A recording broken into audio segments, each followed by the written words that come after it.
Okay. So let's begin with a little meditation. Set our motivation. Relax your body and mind. And recall that the virtue or non-virtue of an action is determined very much by the motivation, the preliminary motivation. So see if we, in calming our mind, in order to set a very positive motivation to accumulate merit, to develop bodhicitta, to develop the necessary merit to realize emptiness and so forth. So first of all, to focus on the breathing.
And when you've cut the continuity of discursive thoughts sufficiently, bring your attention to your heart chakra.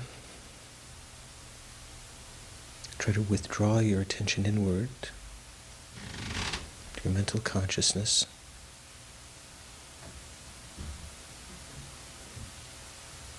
And without any imagination of what it might be, constructing something artificially, just try to observe the nature of the mind.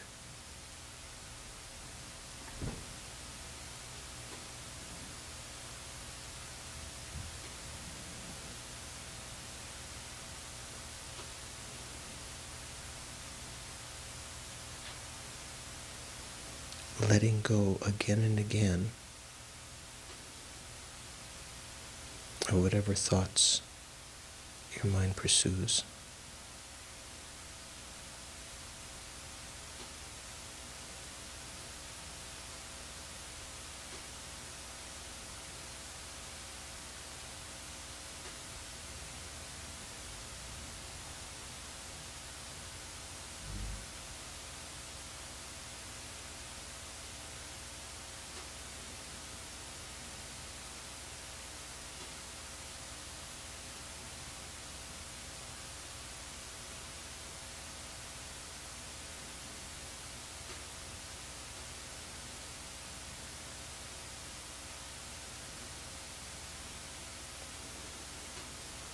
even when thoughts or images are present, try to be able to see through them by recalling the nature of the mind that lies behind them,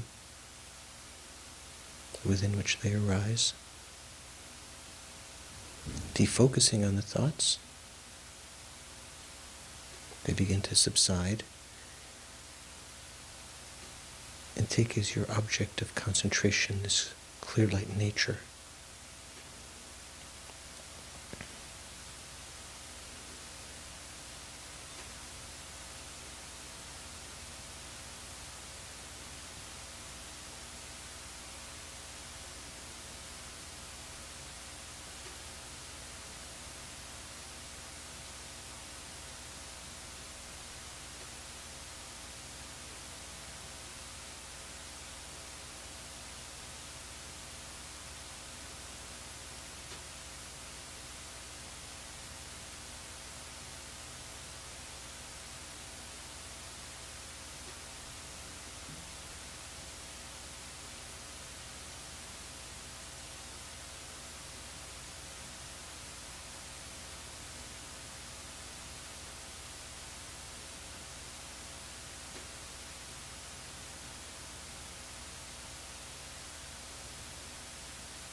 And within that quiet, spacious mind, which is our conventional Buddha potential, not the ultimate Buddha potential, the emptiness of the mind, just its conventional nature, clear light, recognizing to some degree that we have this basis for Dharma practice.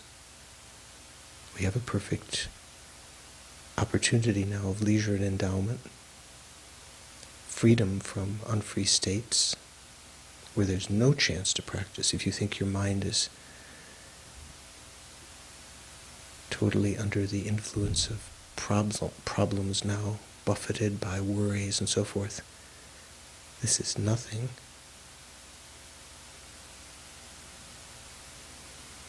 We have all of the cooperative conditions that are necessary, or if we don't have all of them, we have most of them.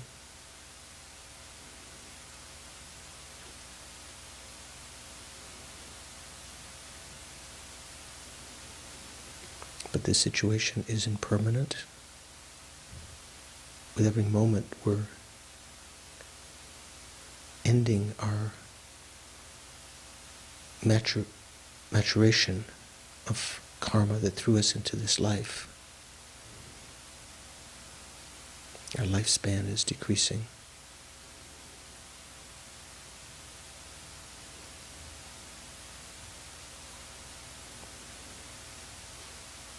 And after this life, if we really check honestly, we have no assurance that we're going to be born again as a human or in the upper realms. Using our observation logic, more often than not, we create negative karma. The virtue we create is often weak. The non-virtue we create is super strong and in great quantity. And that's even having met the Dharma.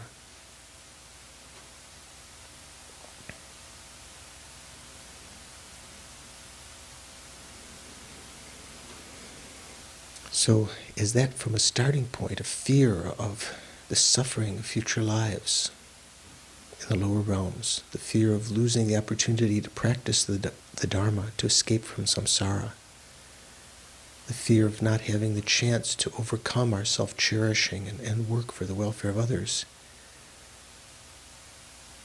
is one of the causes of refuge. The other cause being confidence, faith, that the Buddha, the omniscient mind, the Dharma that was taught by the Buddha, realized by him through his own experience, and the Sangha of Arya beings who've realized that, put it into practice, are the only refuge that can protect us from the sufferings of samsara, because the Dharma leads us out of it. Whatever other teachings we encounter, that we investigate, none of them have that quality. None of the founders, perfect refuges like the Buddha.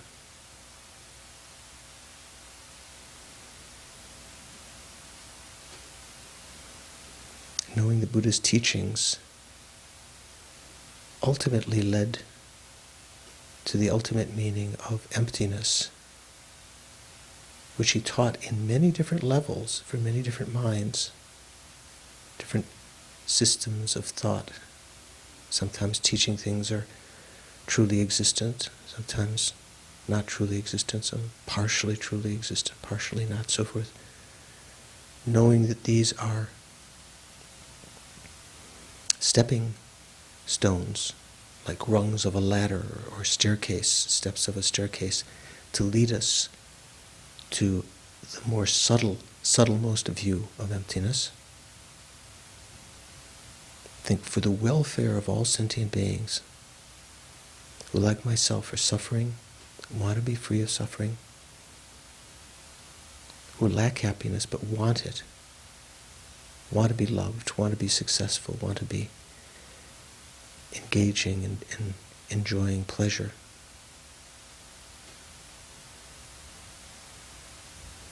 For their welfare, in order to really bring that about, long-term happiness,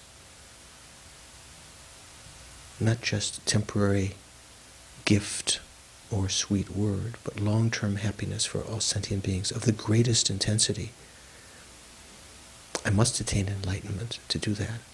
To do so, I'm going to listen to, participate in the class on Buddhist tenets,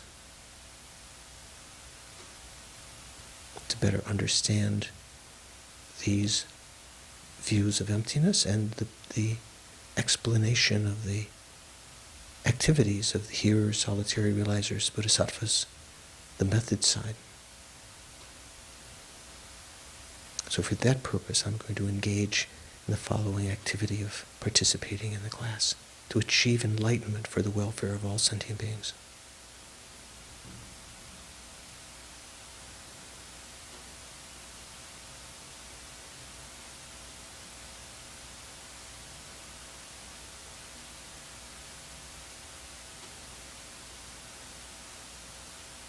And then bring your attention back, present.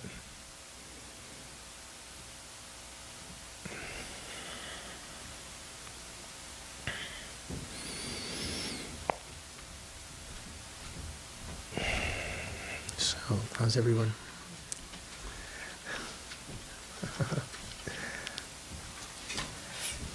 Any questions?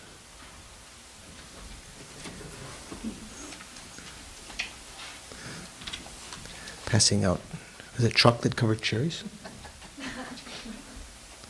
Nice. Yes? I don't know. That's a question about something I just read. Thinking we covered it last week, but we didn't. I'll wait till we get to it. It's on page 17 under Mode of Asserting Objects. That paragraph that says the definition of a conventional truth is, and then it says an object which is found by valid cognizer, distinguishing a conventionality, and with respect to which a valid cognizer distinguishing a conventionality becomes a valid cognizer. I mean, that... Distinguishing conventionality. Is that like a rose is a rose is a rose, or like it's... No. Well, I mean, I don't know what a rose is a rose means actually, but I believe all these extra phrases are there because the Buddha's omniscient mind is always an exception, or is often an exception to other definitions about various mental states. Here it's talking about that which is conventional truth. For Buddha's mind, everything both conventional and ultimate truths are perceived simultaneously. For ordinary beings' minds, even 10th level bodhisattvas, whether they be in meditative equipoise or post-meditative equipoise, that is, whether they're meditating on emptiness or whether they're perceiving conventionalities, only one of the truths is directly perceived in a manifest form, is directly perceived. Whereas the Buddha's omniscient mind perceives both levels of truth at the same time. So these phrases are put in there to distinguish,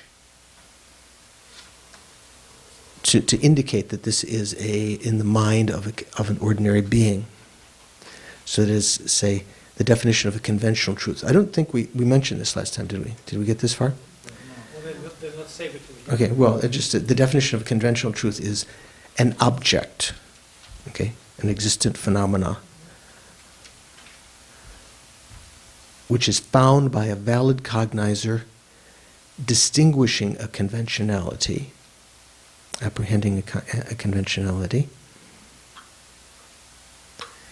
with respect to which a valid cognizer distinguishing a conventionality becomes a valid cognizer distinguishing a conventionality. So that phrase, that final phrase, eliminates the Buddha's mind from being a contradiction to this, because the Buddha's mind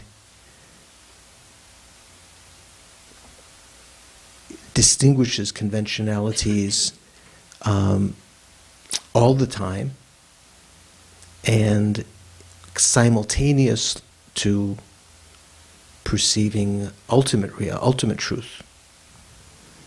So we'll go back in a second. We'll come back to that in a second. So we're on the section on prasangika. The prasangika majjhimika. And so last time we talked about the definition, did we? Okay, that's what we did. And we said examples. Examples, is that the second outline? What's the second outline of the 7? Divisions. So here,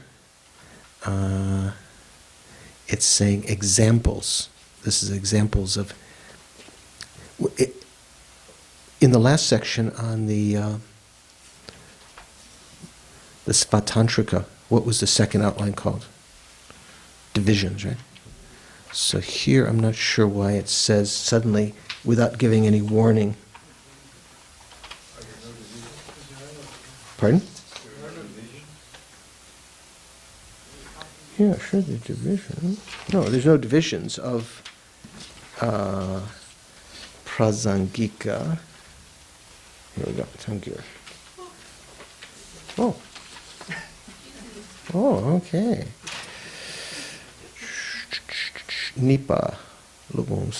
So it doesn't say examples, it just says 2 in the text.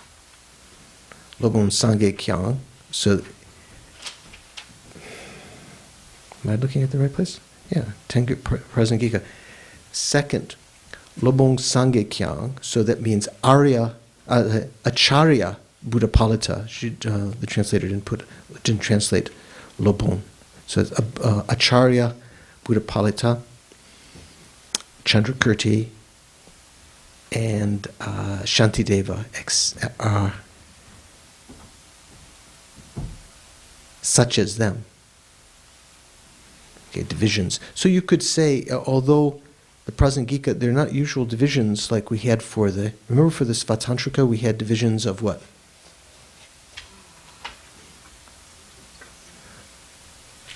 Okay. Shh. Shh. Shout it out. So which one are you looking for? The Svatantrika or the The Svatantrika Majjhimika. What are the divisions? Tantrika, Madhyamaka, and the Yogacaras. Right. So there were those that accorded mainly with the Sautrantikas, and some that accorded mainly according with the Yogacaras, the Chittamatrans. Here, there's no divisions like that, but there are individuals who were great upholders of the Prasangika system, starting with Buddhapalita, who pointed out the errors in Bhava Viveka's criticism. I'm sorry, Buddhapalita was the person who wrote a text explaining Nagarjuna's view correctly according to the Prasangika view, really. And Chandrakirti defended that view from the criticisms of Bhava Viveka, who was what kind of Svatantrika was he, do you remember? Don't you say, while she's thinking, you can answer. She's not. Otherwise, we wait a long time. Remember, Buddhapalita was a Svatantrika. What kind of Svatantrika was he? Bhava Viveka. Sautrantika. Svatantrika, right?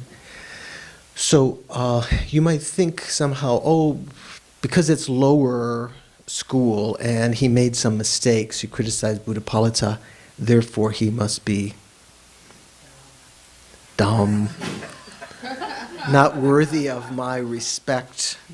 But he wrote many great texts, and the Blaze of Reasoning was quoted this weekend in Riva Rinpoche's course. Do you remember what it was talking about?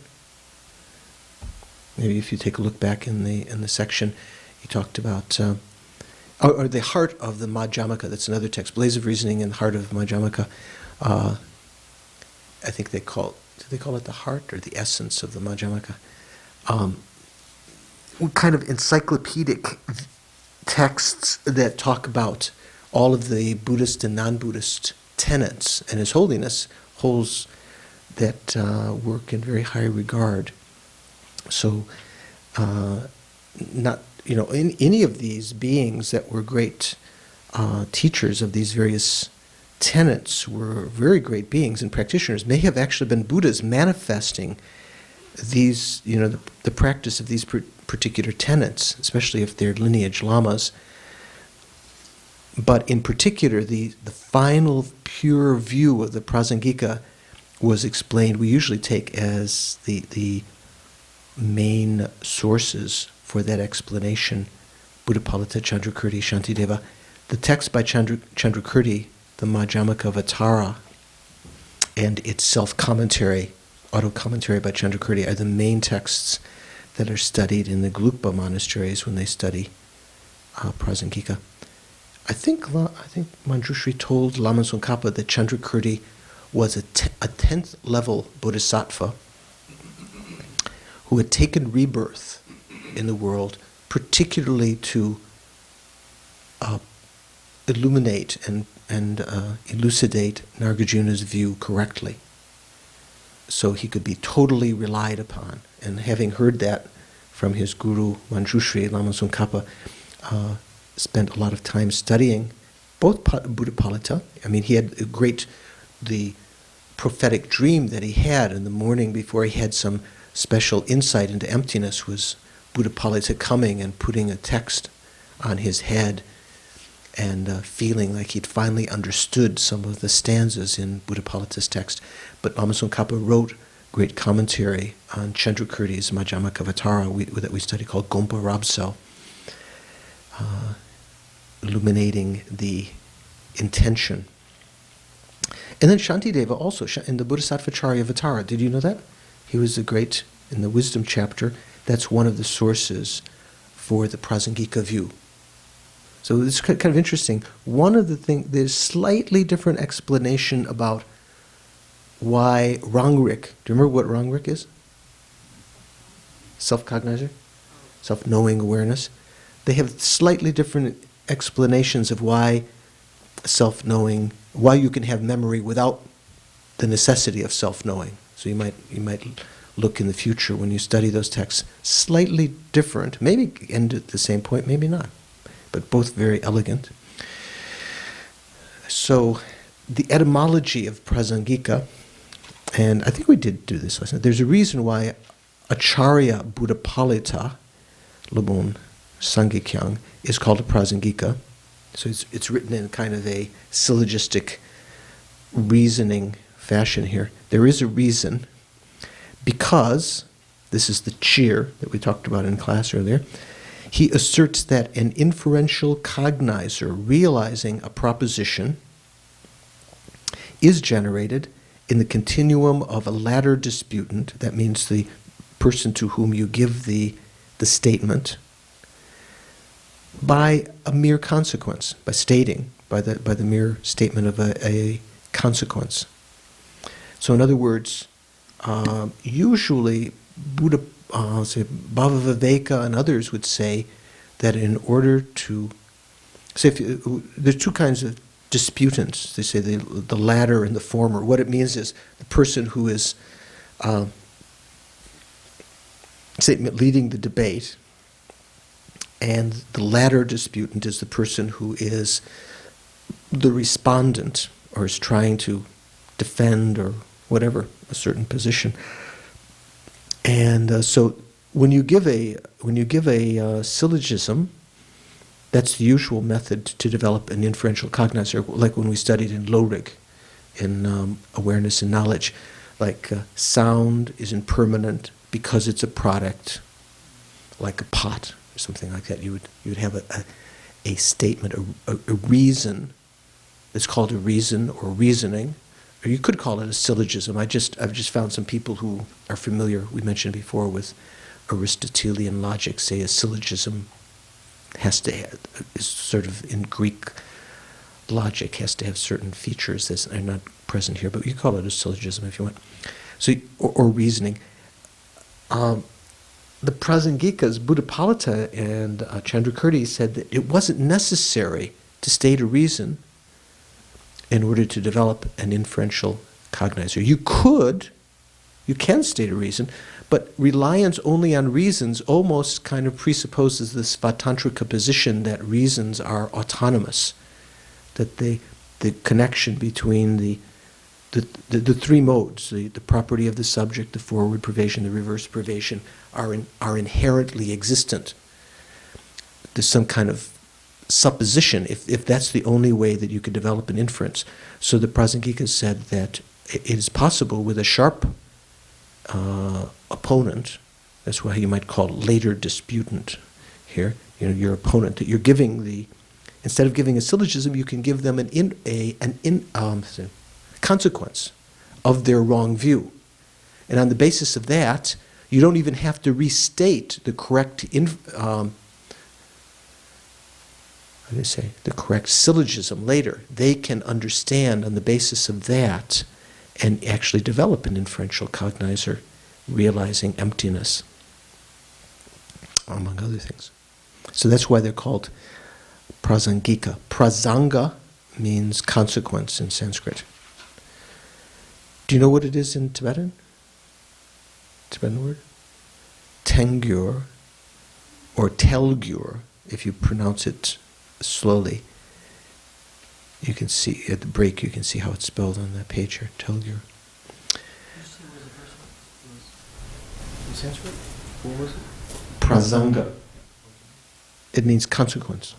So the prasangikas could be translated as the consequentialists, if you want.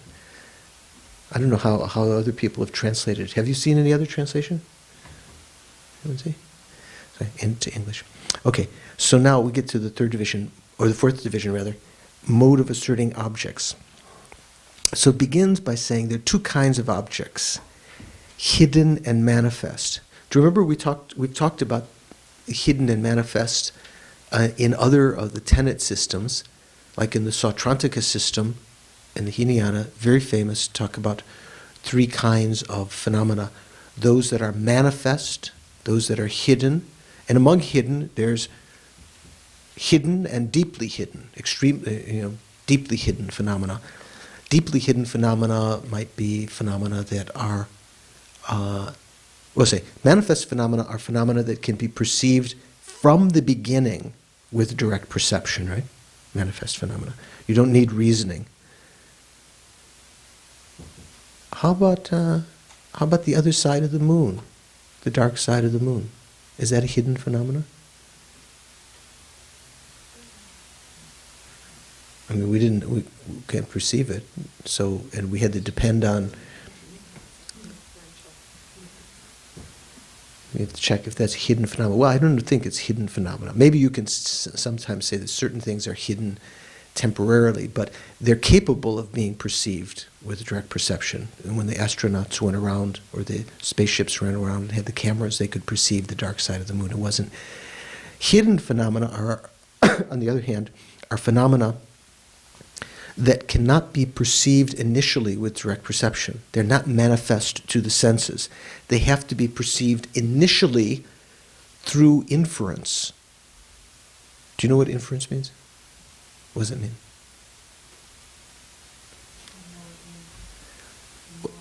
Okay. Okay, and every day out there life, what would it mean? Say it It again. means, well, it means that something is inferred or implied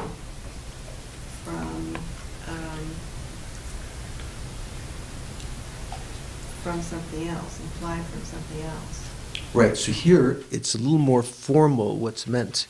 An inference is a particular kind of,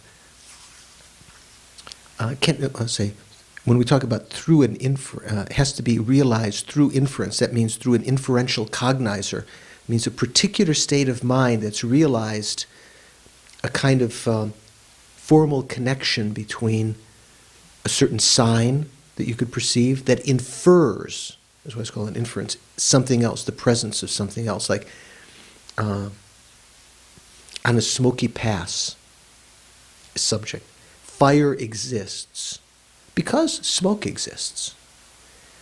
If you could perceive the smoke either with your eyes or your sensitive nose, you could infer the existence of fire, because smoke does not exist without the previous cause of fire. So that's what's meant by an inference. Hidden phenomena cannot be perceived initially without first realizing them via an inference. So would the dark side of the moon be a hidden object? Well, so what do you think? I think it is, because it's inferred by the side that's not dark. It's inferred by the side that's not. I don't know. You could be just completely flat there. It doesn't What necessarily. would be the other side then? Could be just a shell, thin. What would be the other side? It's a part of Wouldn't- the moon. Could be transparent. Doesn't have to be dark. I don't think you could infer that the qualities of the other side of the moon simply by looking at this side of the moon. But I wouldn't think that's called a hidden phenomena, because hidden phenomena is one that can only be perceived initially through inference. If you go up there or the other side of the moon, you can see the other side of the moon with your eyes. You don't have to. It's not a hidden phenomena. Hidden phenomena are things such as subtle impermanence. No matter where you go, how close you go, you cannot perceive subtle impermanence, the momentary change from moment to moment due to karma. Emptiness is a hidden phenomena. No matter where you go, how you go, other side of the moon, other universe, you cannot perceive emptiness with your senses, unless you're a Buddha. Buddha perceives both levels of truth simultaneously. How about what someone else is thinking? So you can't perceive that directly without using inference? Yes means what?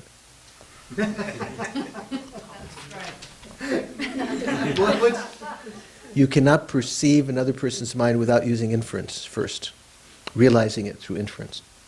Well, what about clairvoyance? Well, then you have to say, hidden to whom? I'm not sure you have to say hidden to whom. Just a phenomena in general that cannot be perceived initially, unless cannot be perceived initially with direct perception. but has to be first realized via inference. You can realize another person's mind, you can infer another person's mind, maybe, or maybe you're guessing, but you might have an inference.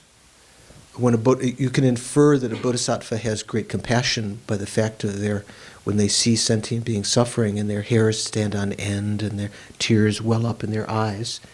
You can infer the existence of water off in the desert because some water birds are circling above in the sky. But when you the water also you can perceive directly with your eyes, and the compassion of the bodhisattva you could perceive if you had clairvoyance, if you were at a higher level than they.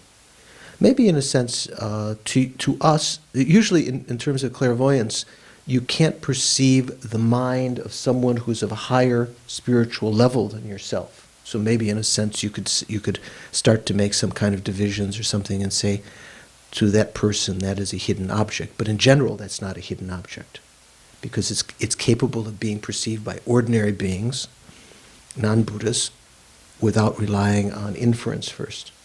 But things like emptiness, you can't perceive emptiness from the very beginning. You have to first develop a generic image, a mental image of it, through realizing it, a correct, factually concordant mental image of it, through realizing it through inference. Then on the basis of meditating on that again and again, the mental image can begin to dissipate over time, and you eventually can have a direct perception of it. It's different than another person's mind. You don't have to first infer what Carrie's thinking. You can have a direct perception. Zap. Actually, some of the methods, when you have shine, when you have tranquil abiding, it said, I remember Alan Wallace once asked Geshe Rapton, I think, maybe I told you this story. He asked Geshe Rapton when Geshe Rapton was teaching Atisha's Lamp of the Path to Enlightenment, the Bodhisattva-dipam, the famous text that's the origin of all the Latin Rim literature. So Geshe was talking about clairvoyance and the need to develop it, and Alan was sitting in the front because he was one of the close students of Geshe, living with Geshe, and he said, "Well, what's the method? What's the method to develop clairvoyance?" And Geshe said, Geshe's very powerful-looking Lama, Kampa, very big, and said, "First you develop shine, tranquil abiding, then I tell you."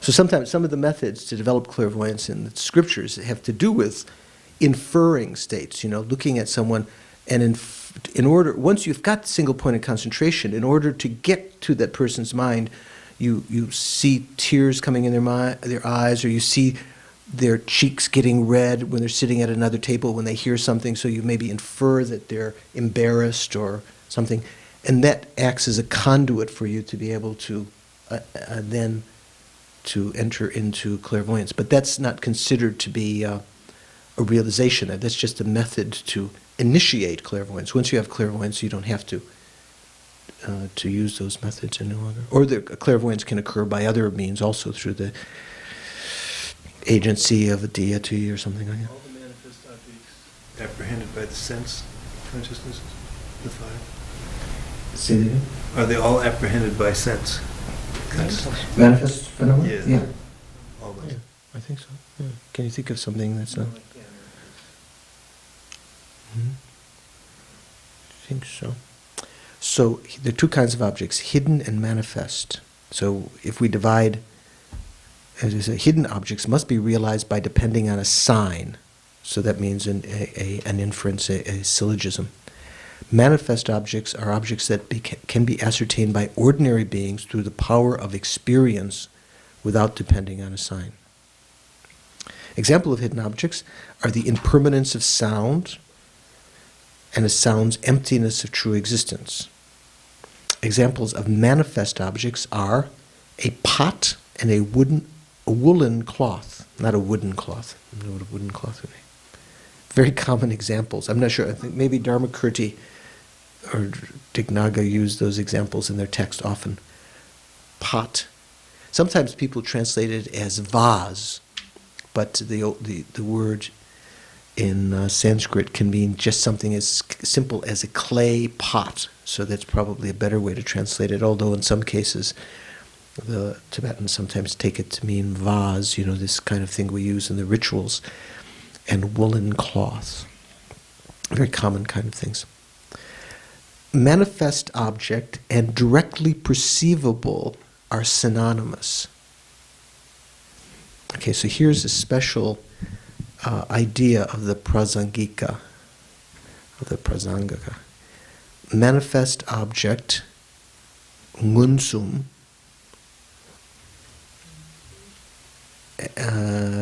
manifest object, how do we say?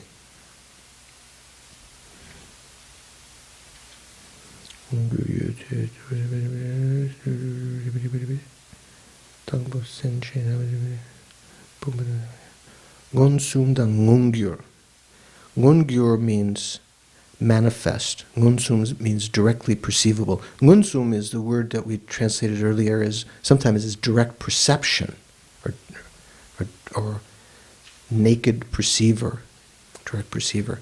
So here it has a special meaning in the Prasangika.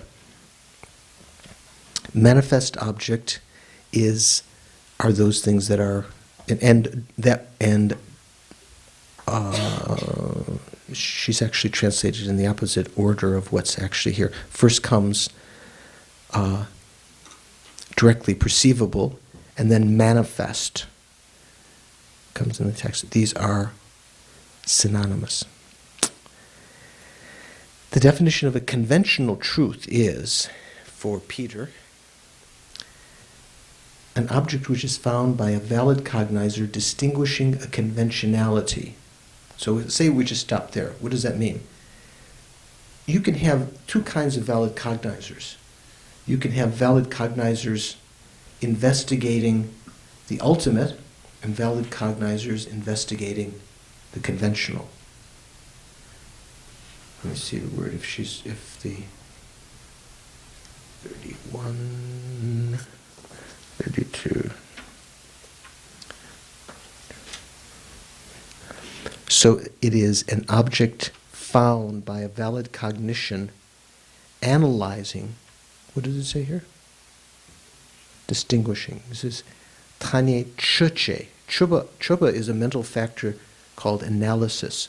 So analyzing conventionalities. Perhaps that's a more precise way of saying it. And then wherever it says distinguishing, you could put analyzing if you wanted to. So there are two kinds of valid cognizers. Those that are analyzing conventionalities or investigating in conventionalities, and those that are analyzing the ultimate. So, for instance, what is ultimate analysis as opposed to conventional analysis? If I said, where is Peter? And I wasn't satisfied, if someone said, that's Peter over there. If I wasn't satisfied with that and said, well, what's Peter? Is it the nose, the ears, the brain, the collection of aggregates? What is actually Peter? If I wasn't satisfied with the mere name that the Prasangika says sort of very uniquely compared to the other tenets, is the only phenomena of Peter, right? Peter is just a name imputed to the aggregates that are the basis of designation of Peter. If I'm not satisfied with that mere name and seek something within the basis of designation, that's called ultimate analysis. Trying to find the ultimacy of something. Conventional analysis is saying, where's Peter? Oh, he's at Land of Medicine Buddha. Where is he? He's in the Gompa. Well, which one is he? He said, that's Peter. All of that could be a conventional analysis, analyzing conventionalities, without trying to find within the basis of designation the object imputed. So let's say if we just stop the definition there, that would make some sense. The definition of a conventional truth is an object which is found by a valid cognizer analyzing a conventionality. Okay. That's what a conventional truth is. And with respect to which a valid cognizer analyzing a conventionality becomes a valid cognizer analyzing a conventionality. So that phrase is added in order to distinguish it from the Buddha's mind. Let's see if there's an explanation in, did you see in Geshe-la's text here? I think similar kind of definition, manifest. What are we talking about? We're talking about definition of conventional truth, right? Is there a definition of conventional truth here?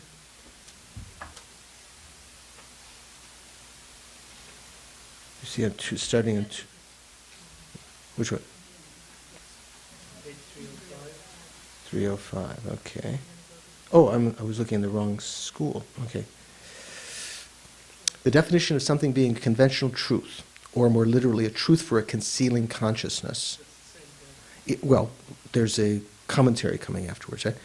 Is an object that is found by a valid cognizer distinguishing a conventionality, and with respect to which a valid cognition distinguishing a conventionality becomes a valid cognition distinguishing a conventionality. Pardon? Yeah, I'm not sure. Maybe in this other text there wasn't analyzing, or maybe Geshe took it as that. So here the commentary says, a definition of a conventional truth sufficient to apply to anyone but a Buddha is an object found by a valid cognition that distinguishes a conventionality. That is, any existent except emptiness. Because all phenomena that exist have to be one of two truths, Nagarjuna said. They either have to be conventional truths, conventionalities, or emptinesses, ultimate truth. There's no other third kind of phenomena. Okay? So here it says, this for anyone other than a Buddha, this would be sufficient, the first part of the statement. Do you see, Peter? You have that coming? However, a single consciousness of a Buddha distinguishes both conventionalities, everything except emptiness, as well as the final nature of those phenomena, emptiness itself. Thus, a Buddha is said to have a valid cognition that distinguishes conventional phenomena only from the point of view of the object, such as a pot. Buddha is said to have a valid cognition that distinguishes conventional phenomena only from the point of view of the object. Similarly, a Buddha is said to have a valid cognition that distinguishes the final nature only from the point of view of that object, such as the emptiness of the pot. Thus, relative to different objects, a Buddha is said to have valid cognitions that distinguish conventional phenomena and distinguish the final nature. However, a Buddha's valid cognition that distinguishes conventional phenomena also distinguishes the final nature of phenomena. So this is why this phrase is going to be necessary. And a Buddha's valid cognition that distinguishes the final nature also distinguishes the conventional phenomena. Therefore, with respect to a Buddha, an object found by a valid cognition that distinguishes conventional phenomena is not necessarily a conventional phenomena. Right? Make sense? Could be an emptiness also because it perceives both, distinguishes both. Similarly, with respect to a Buddha, an object found by a valid cognition that distinguishes the final nature is not necessarily a final nature, an emptiness. The second part of the definition, therefore, is given for the sake of including the objects of a Buddha's cognitions within the framework of the definition. That make sense? Yeah. Big smile from Venerable. When knowledge dawns, it's such pleasure. Much better than a slice of pizza or... Okay, that's good. Huh? Okay. Better than pizza. Hard to believe, but true. Okay. So is this second valid cognizer distinguishing a conventionality becomes a valid cognizer? Is that the Buddha's? No, that's to distinguish. This is true for a sentient being other than a Buddha. That is, a valid cognizer distinguishing a conventionality. A Buddha's let's just say,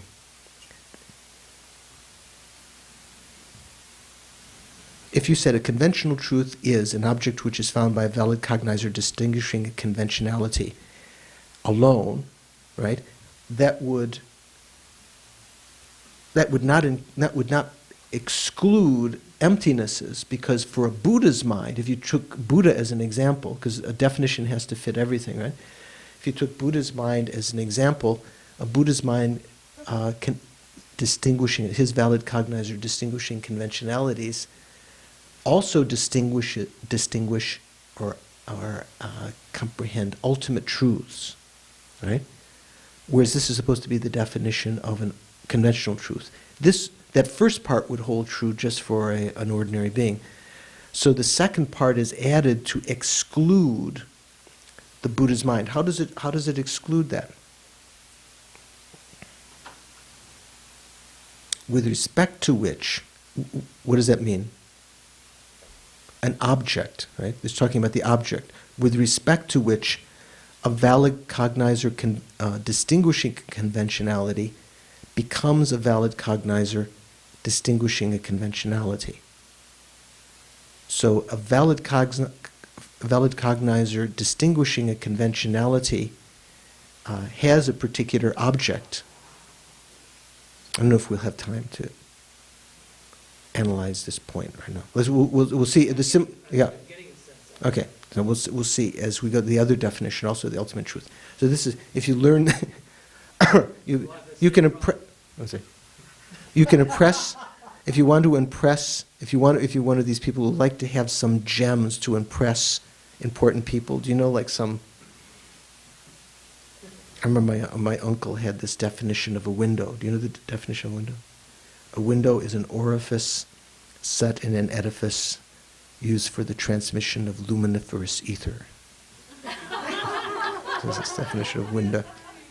So, I mean, you might have some, that's not a very good definition, but say you might have some things to impress important people, that you know something. So, if you wanted to know one, this would be very good to know, the definition, according to Prasangika, of an ultimate truth, because there are all these extra phrases in it. And even Tibetans, most, that are not learned in the scriptures, would find some difficulty in this definition.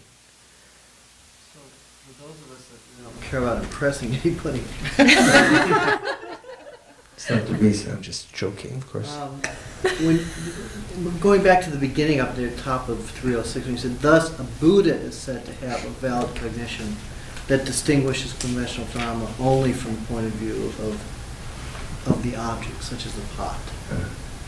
Can you explain that a little bit more? We have this class and one more class to finish. And if we go into a lot of detail on